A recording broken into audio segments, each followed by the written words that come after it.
didn't bite you, did it? Yeah, they are. They're huge. It was like this big and it looked like a bumblebee. They're mean. They're paper wasps. It was right here and I was holding on my hand out like this. Oh, thank God it didn't bite you, because that would have hurt like crazy. There's nothing on me, is there?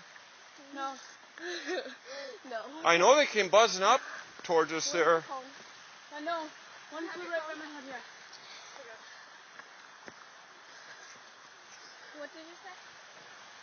Yeah, one flew around my head a couple times and then it ran. Yeah, those things are bad news. Oh, so you let us hit it. Well, I thought we were far enough away. I thought you guys were running away from it too. We were. I just didn't run as fast.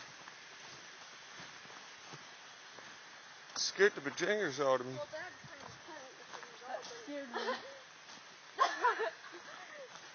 Old. I still love you. Yeah, I love you too. That scared me.